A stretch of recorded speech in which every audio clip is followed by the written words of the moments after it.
How's it going, everyone? It is Andre Williams, and over here we talk stocks and we focus on one thing. Always protect your profits. And today we're going to be talking about Marin software. I've been getting the messages saying, Dre, we need to get an update video. So you know what? For sure, I got you guys covered. Recently, they announced that they renewed their revenue share deal with Google. So the stock has been seeing a lot of attention. And of course, the stock price has been moving up. So I won't waste any more time. Let's jump into the agenda. If you're new to this channel, I just want to let you know we have timestamps down below inside the description. But if you are a shareholder or you're thinking about taking a position, I highly suggest you watch this full entire video. So the first thing that we're going to go over is the technical analysis. We're going to be taking a look at the overall price action.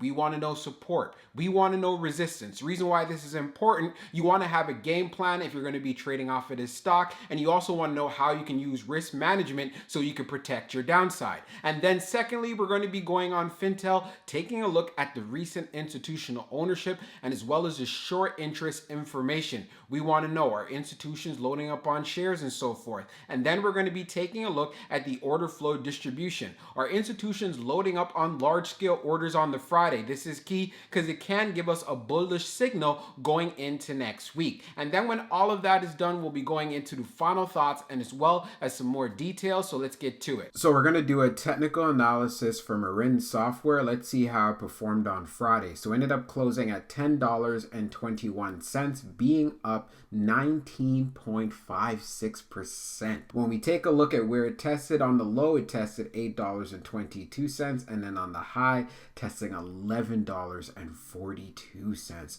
When we take a look at the volume stats on the day, we traded at 77.132 million shares, and the average volume over 10 trading days being at 26.948 million shares. So we had well above average volume, and it's part of the reasons why we saw some appreciation in the stock price. Now, when we take a look at our chart, which is a 1-year daily chart, you can see from the RSI down below, it's right around 69.02. So yes, going in that overbought territory. When we take a look at the moving averages on the chart, you can see we have strength above the 200-day, the 100-day, and as well as the 21-day EMA and the 50-day. So quite the run that we saw on the Friday. We ended up seeing that high, like I said previously, of 1142 before being hit with some selling pressure. And that selling pressure is one thing to keep an eye on going into Monday. And part of the reasons being is you're going to want to see it hold up the $10 level going into the open. If it's unable to do this, then of course you're going to want to see some strength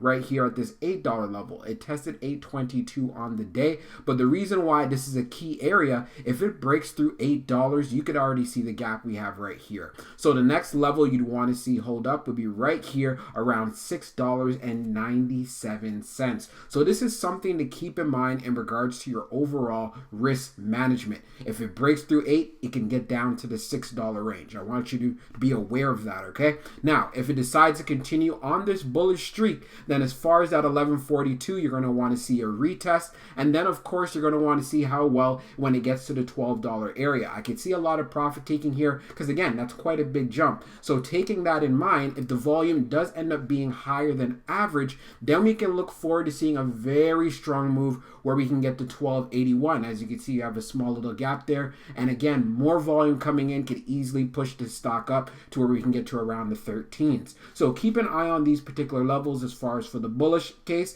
and also keep an eye if it does decide to actually fall through $8, what the bearish case scenario actually looks like. So around Fintel, we're going to take a look at the recent institutional ownership and short interest information for Marin software. So scrolling down on the page, green rows indicate new positions while red rows indicate closed positions. So when we take a look at what's going down for the month of September in regards to filings, we have Newbridge Financial Services Group that went in with 400 shares, and we also have Bank of America Corp that went in with 73 shares. When we take a look at what's going down in the later parts of August, we have Morgan Stanley that purchased just over 8,000 15,350 shares. And we also have Royce Opportunity Fund Consulting class that went in with just over 69,000 shares. Now, when we take a look at the short interest, scrolling down on the page, the short shares availability is at 400,000, updated 6 minutes ago, and the short ball free rate is at 49.57%. When we take a look at the history of the short volume ratio, we can see for the close of the 22nd, it was at 57.42. Then the close for the 23rd, it went down to 54.46. And on the Friday, you can see it pump back up, going to 55.35. So one thing that we do know for sure, MRIN does have short squeeze potential. And with the short volume ratio this high, this is part of the reasons why you can look forward to seeing strong moves in buying pressure, especially when we have volume coming into the stock. Now let's take a look at the order flow distribution for Marin. So we can see here on the inflow, it's at 210, and then on the outflow, it's at 165. When we take a look at the breakdown, we have 48.50 on the large, 134 on the medium, and 28.01 on the small. So overall being an inflow day. When we take a look at the outflow side on the large, it is at 43.03, and then on the medium it is 101, and then on the small it is 21.72. So we can see, like I said, inflows beat out in every single category compared to outflows. And when we take a look at the large scale orders in the last 5 days, you could see for the Friday, September the 24th being the inflow day, which is 5.47 million. And we also saw that the day before at 1.22 million, which is the 23rd. So taking all of this into consideration, institutions have been loading up on shares. And that's part of the reasons why with this demand, we are seeing appreciation in the overall stock price, and as well as the revenue share deal that they renewed with Google. So with all of that said, yes, there's a lot of attention on this stock, but you're going to want to see continued volume. If the volume starts dying down, of course, we can see some pressure on the stock price. So that's one thing I want you to understand. And what we covered inside of the technicals, you got to pay attention to those levels. I'll talk about it further in the final thoughts. So let's get into it right now. So for my final thoughts for Marin software, you're going to want to see it hold down key support levels. And the first one being is going to be that $10 level. We see, hey, there was some strength there, but for the most part, this needs to be proven. So that's why going in on Monday, this is an area you definitely want to see hold. Bullish case scenario, we can make that move up and get to the $13 range. In the bearish case scenario, if it does decide to pull back, you want to keep an eye on that $8 level. If it ends up breaking through $8, then we can quickly get down to the $6 range. But hey, I'm going to be bullish with this play as long as we have buying pressure coming through the stock, because there's other things that we need to take into consideration. And that being is when we went on Fintel, taking a look at the short interest information, this play continues to have short squeeze potential written all over it. Shorts are continuing to be vested and they are increasing their positions. So that's why I was saying with buying pressure, we could see the stock price move very well. Plus on top of that, when we take into consideration the short borrow fee being just under 50%,